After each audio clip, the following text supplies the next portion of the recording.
Chers amis, Shabbat, Shalom, Umvorach, Shabbat, Zachor, on est aujourd'hui le vendredi 19 du mois de février, le Zayin du mois de Hadar, et l'Ula de Moshe Rabbeinu. Zchuto yagan al kol am Yisrael, venitbaser Yeshuot venechamot le kol am Yisrael, begeula shlema besrut Moshe Rabbeinu, mi yodea bezrat Hashem. Aujourd'hui, on racontera une histoire justement à propos d'Amalek. On va parler deux mots sur Amalek, puisqu'on va parler de Zachor, ne jamais oublier le mal que nous a fait Amalek. La Torah nous interdit de nous venger, de tenir en cœur, sauf pour nos ennemis, ceux qui veulent notre mort spirituelle, ceux qui veulent scinder le peuple d'Israël en plusieurs partis politiques, ceux qui veulent tuer le peuple d'Israël en faisant des failles et donc en créant la zizanie, tout simplement en séparant le nom d'Hachem et en séparant chaque juif par la haine. C'est le travail d'Amalek. C'est pour ça qu'Amalek d'ailleurs a toujours pris pour nous faire du mal d'autres juifs, les utiliser, les acheter, les convaincre de travailler pour eux afin de créer la zizanie au sein du peuple d'Israël. C'est d'ailleurs un peu dans la psychologie, c'est d'ailleurs la politique du pervers narcissique, c'est de scinder les uns et les autres, de dire du mal à l'un sur l'autre, l'autre de dire du mal sur l'autre afin de mieux régner au centre. C'est quelque chose de très très très mauvais, c'est pour ça que le Zohar HaKadosh nous apprend qu'il existe plusieurs formes d'Amalek, chose qu'on va étudier aujourd'hui d'ailleurs, et raconter une très belle histoire. Shiur Bezrat Hashem, acheté par Ethan Abitbol pour la refoua Shlema rapide de Anaël Irène Sarah Bat Myriam, à qui on souhaite un prompt rétablissement et que le mérite de cette étude lui apporte la refoua Shlema à elle ainsi qu'à tous les malades d'Israël. On a donné la liste juste avant, donc on attaque directement avec Amalek. Alors Amalek, vous savez qu'il vit dans plusieurs sphères. Il vit dans le monde d'en haut, il vit dans le monde d'en bas. Il y a le Amalek qui est dans le cœur de chacun de nous. Malheureusement, on peut avoir aussi une conduite amalécite de façon assez soudaine, on peut se comporter avec beaucoup de haine, avec beaucoup d'orgueil, même aller très loin avec des mots qui tuent l'autre. Et ça, c'est le côté amalécite qu'on a en nous. Et c'est pour ça qu'on ne doit pas oublier Zachor et kol asher aselecha Amalek. N'oublie jamais tout le mal que tu as fait à Amalek. Et c'est une mitzvah pour nous d'aller en guerre contre lui. C'est le Yetzer Hara de chacun de nous. En lui, il y a du Amalek. Et c'est à nous de faire attention par rapport à cela. Le deuxième point que l'on connaît, c'est le Amalek de la guerre. Ce qu'on appelle Milchemet Mitzvah, c'est-à-dire quand on part en guerre contre ce peuple qui était les Amalécites, comme l'a fait le roi David, le roi Shaoul avant lui d'ailleurs, et Mordechai et Esther à l'époque de Haman, eh bien cet Amalek-là, c'est un Amalek qui a pour mitzvah de combattre. Nous avons la mitzvah de sortir avec des armes et de nous battre contre lui, tout comme il y a la mitzvah de mettre le tefillin, c'est aussi une mitzvah de la Torah. Seulement pour cela, il faudrait qu'il y ait le Sanhédrin, car nous n'avons pas aujourd'hui les données nécessaire pour savoir qui est Amalek.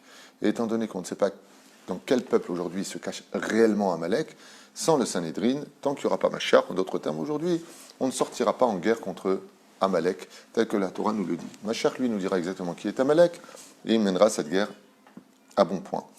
Et puis, il y a le Amalek qui est caché. Alors, très souvent, on se heurte à des situations pour lesquelles, Bémet, on ne comprend pas. Et l'histoire que je vous racontais est un peu choquante, je vous dis franchement, parce qu'elle peut être menée à confusion, donc il faut faire attention.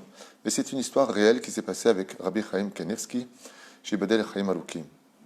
Il y a quelques années de cela, à New York, une personne, donc un juif, qui était en train de conduire pour aller à son travail, rouler doucement, comme l'indique justement le code de la route. Et puis voilà que derrière une voiture sort un homme de façon très précipitée, une personne très âgée, sort comme ça, et ce juif le percute avec sa voiture et cette personne meurt sur le coup. Il sort complètement affolé, il appelle tout de suite l'ambulance et puis dès que l'ambulance arrive, il constate son décès et cet homme est emmené à la morgue puis directement à l'enterrement. Bien entendu, la veuve porte plainte, ils vont au procès, les caméras de surveillance filment l'action. Et même si on est tous responsables de notre véhicule, l'homme s'en sort. L'homme s'en sort avec une petite amende, mais il s'en sort parce qu'il est irresponsable de son côté. Il a respecté, il n'a pas voyagé plus vite que ne le demandait le code de la route. Il a fait très attention. Seulement l'homme est sorti comme si on l'avait poussé, comme si on constate dans les vidéos que Kivarol il aurait voulu se suicider. Quelque chose l'a poussé en tout cas. Il y a quelque chose de pas normal qui s'est passé pour son décès.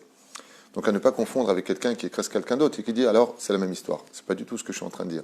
Mais dans le cas de ce personnage, de ce vieux monsieur, on constate dans les vidéos que Il s'est passé quelque chose de pas taquine. Pourquoi il a traversé comme ça? Il aurait pu au moins regarder, puis d'un coup, comme si qu'il a été projeté.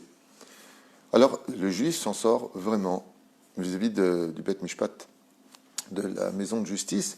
Il s'en sort avec une petite amende pour ne pas laisser les choses ainsi. Mais lui, par contre, ce juif, est très mal. Est très mal parce que sa conscience le rappelle comment la voiture l'a percuté, et puis le bruit que ça a fait, et puis quand il a vu son visage qui était plein de sang, alors que c'était une personne très âgée, qui avait peut-être 96 ans, 97 ans, et il s'en sort pas.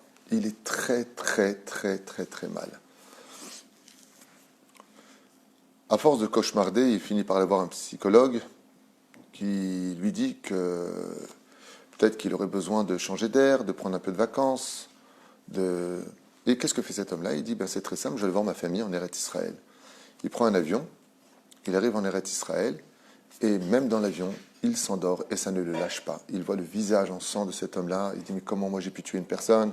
Je suis quelqu'un de religieux, pourquoi Dieu ne m'a pas protégé? Il se pose des questions, mais pourquoi? Comment j'ai pu tuer quelqu'un? Et il décide d'aller voir le Rav Chaim Kanievski.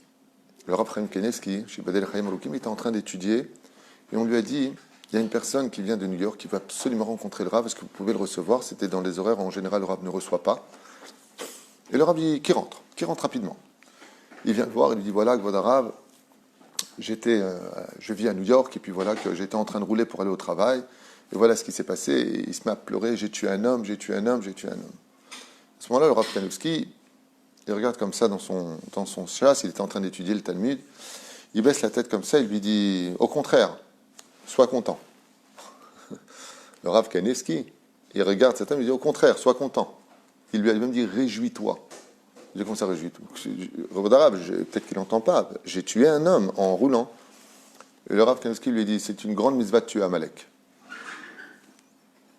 Alors il regarde comme ça, il lui dit, Tov, on lui fait comprendre, excusez-moi, mais le Rav est en train d'étudier la Torah, on vous a fait rentrer à une heure où le Rav ne reçoit pas, donc veuillez sortir. Cet homme donc va chez sa famille, les cauchemars n'en finissent toujours pas, il est encore plus confus de la réponse du Rav Kanievski, un homme dont le cœur est plus grand que l'univers, qui aime chaque personne, chaque humain, qui veut dévoiler la Shrina dans le monde, et il lui dit, réjouis-toi d'avoir tué un homme, Chas v'shalom, comment on peut dire de telles choses? Mais le pire, c'est qu'il lui dit, réjouis-toi d'avoir tué Amalek. Et donc cet homme ne comprend pas. Il retourne à New York, et comme il n'y arrive pas, le psychiatre et le psychologue qu'il voyait lui proposent de changer de maison, de changer d'adresse, afin d'éviter de repasser par cette rue qui l'emmenait à son travail. Et c'est ce que va faire cet homme, il met son appartement en vente, le temps passe, et puis il trouve une super maison, magnifique, avec un jardin, il pense à ses enfants, il dit, tiens, c'était aussi l'occasion de changer, Meshane Makom, Meshane Mazal, Inematov Umanaim. Et voilà qu'une vieille dame, très très vieille dame est là-bas, lui fait la vente de la maison est signée, et puis il rentre installer les meubles. Ayant fait un petit peu le tour de la maison de façon très superficielle, maintenant qu'il a acheté sa maison, il commence à regarder chaque détail de cette maison, il place les mezuzot, s'installe parfaitement, ça s'effraie avec ses livres de Kodesh, il est très content.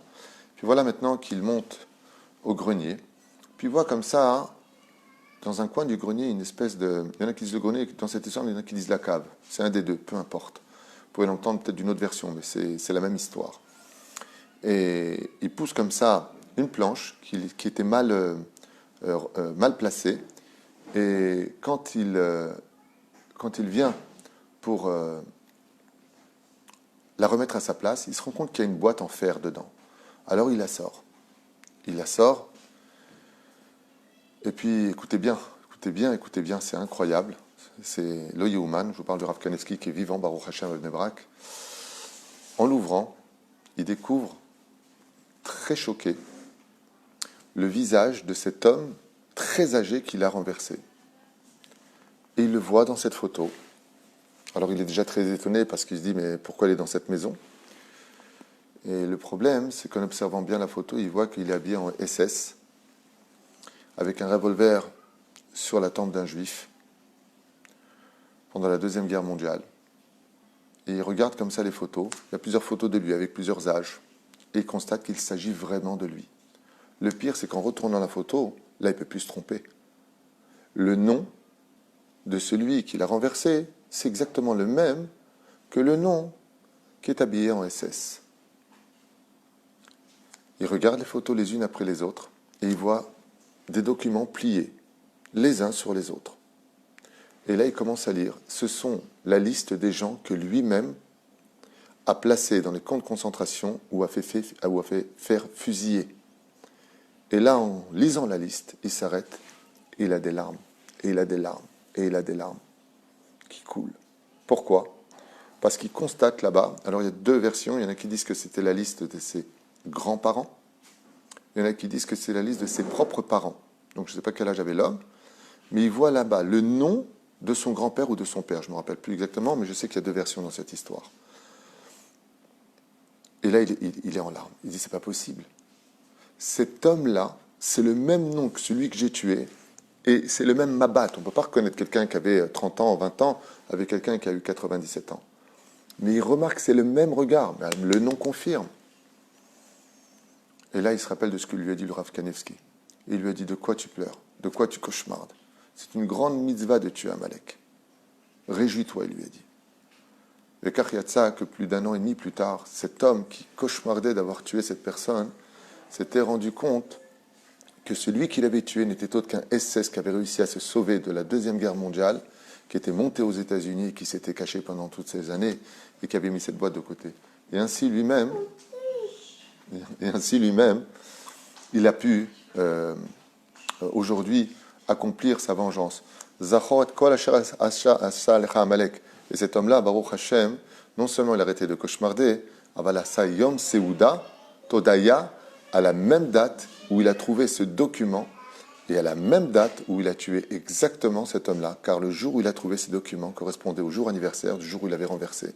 Alors bien sûr, faites très attention, si on renverse une personne, il faut dire, ah, t'as Amalek, Chazve Shalom, il faut avoir le Rav Kanevski derrière qui te dit une chose pareille. Sinon, Chazve Shalom, il y a de quoi cauchemarder et faire très attention et se remettre en question. Mais on voit qu'Akadosh Baruch Hu, Gam Mezake Otanu, il nous donne aujourd'hui cette force extraordinaire de ne jamais nous faire oublier quand des fois on l'oublie. Et c'était le cas de cet homme-là, qui avait complètement, lui qui était religieux, mis de côté la mitzvah de Amalek, et Akadosh Baruch Hu lui a rappelé qu'il n'oublie jamais ce que les Allemands nous ont fait, de ce que l'Europe nous a fait, qu'on n'oublie jamais le mal que les nations nous ont fait, c'est une mitzvah de la Torah. Combien de juifs ont été vendus, combien de juifs ont été tués, combien de juifs ont été éventrés, combien de juifs ont été des cobayes d'expériences extrêmement violentes et douloureuses. Et car anachnu nikra bezrat Hashem, mitzvah assez de la Torah, tout comme Dieu nous demande d'être shomer Shabbat, de mettre tefillin, d'être shomer nida, de manger kasher, Akadosh Baruch Hu nous demande de ne jamais oublier le mal que nous a fait Amalek. Tant qu'Amalek sera sur terre, dit la Torah, le nom de Dieu ne sera jamais complet. En d'autres termes, notre Géoula dépend de lui. Alors vous allez me dire, oui, mais nous, ce n'est pas notre travail de tuer. Nous, ce n'est pas notre travail de verser le sang. Alors je voudrais vous dire quelque chose et je finirai avec ça. Vous savez que le verset nous dit « Ve'akol kol Yaakov yadem yedei Esav ». Comme je l'expliquais pour le miracle de la Megillat Esther. Où est le vrai miracle de la Megillat Esther ?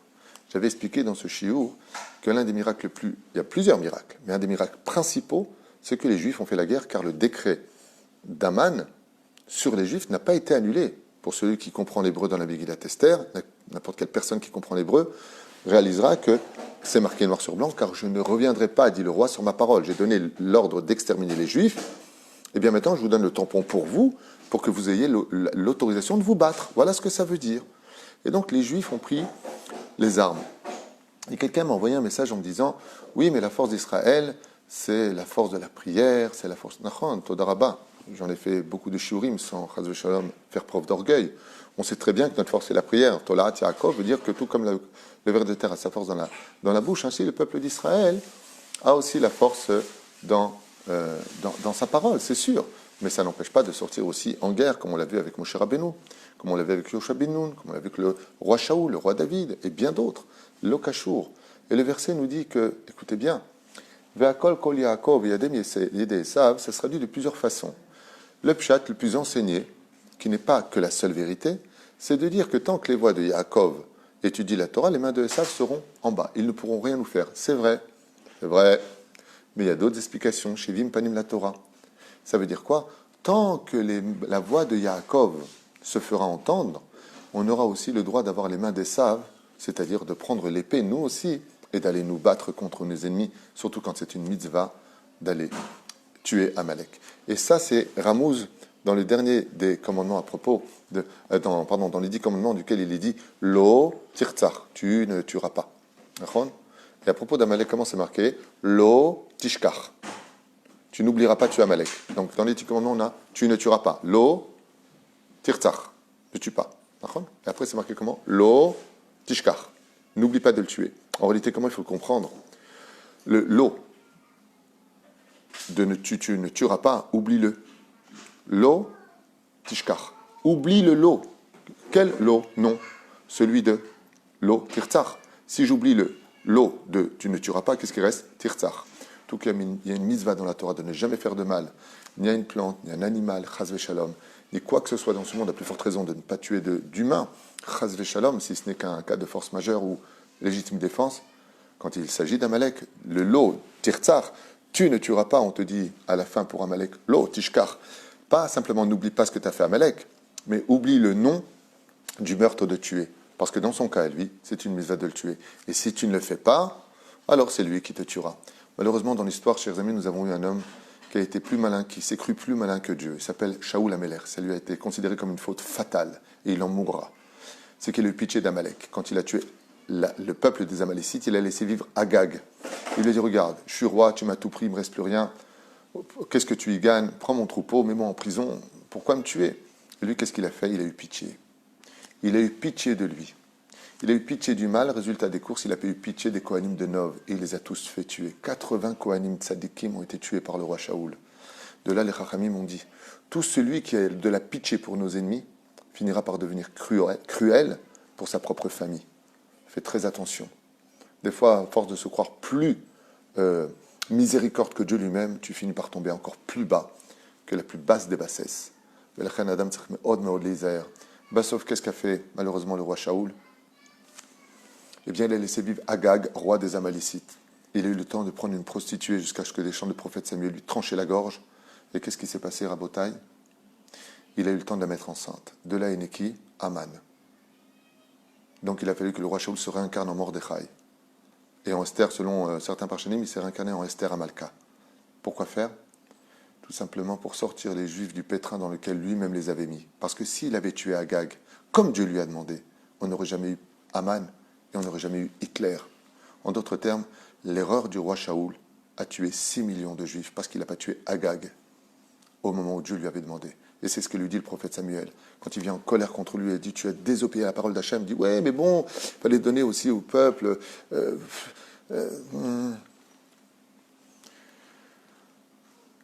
Être ou se croire plus clément que Dieu ne peut mener qu'à une perte dans ton propre camp. Ce que Dieu te demande, il faut faire, bien entendu, pas comme des idiots, pas comme des fanatiques, bien entendu avec sagesse, avec l'avis du Sanhédrin, avec l'avis des grands de la Torah.